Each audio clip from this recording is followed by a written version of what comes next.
Voilà, vous venez de voir un ensemble de techniques, d'outils, de conseils de la part de professionnels qui sont là en fait pour vous aider, vous accompagner au mieux, à mieux gérer votre stress, à mieux utiliser votre mental finalement dans un contexte plutôt ciblé sur la prise de parole en public, mais ça fonctionne pour absolument tout.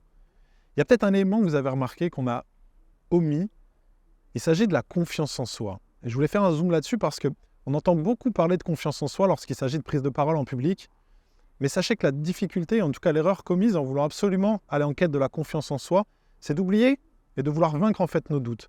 Finalement, nous, l'approche qu'on choisit, c'est plutôt de dire acceptez vos doutes. Ils viennent vous indiquer des choses très importantes sur vous-même et surtout sans doute, vous arrêtez de progresser, vous arrêtez de vous remettre en question. Trop douter, c'est dangereux.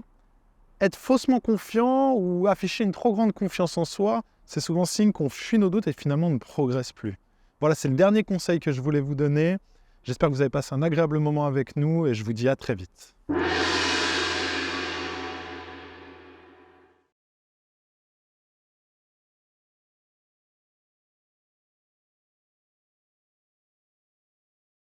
Vous savez, constamment penser à notre médaille d'or nous fait sortir du moment présent qui est le seul endroit où on peut performer.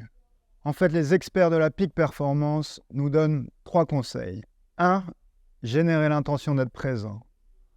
2. Générer l'intention, le souhait d'être là. Un petit peu en mode l'envie d'avoir envie, comme disait Johnny. En fait, on vient enclencher le mode approche et non le mode alarme ou alerte du cerveau.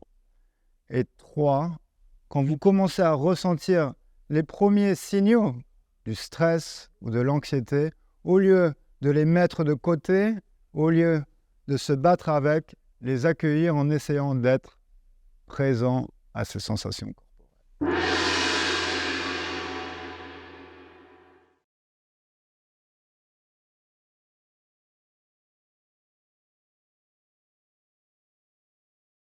Passer de l'ombre à la lumière, c'est tout l'enjeu d'une prise de parole en public. Pourtant, derrière moi, ici, en coulisses, dans l'ombre, eh bien, c'est l'enjeu de la réussite d'une prise de parole. Et c'est pourtant ce que l'on travaille le moins. Travaillez vos exercices, faites ces répétitions, préparez les exercices de prépa mentale, de gestion du stress. Ce sont les outils essentiels à la réussite de votre prise de parole à l'oral. Et puis surtout, soyez heureux, contents d'être là, incarnés. Faites en sorte de faire passer vos messages avec le sourire et avec l'énergie qui vous incarne.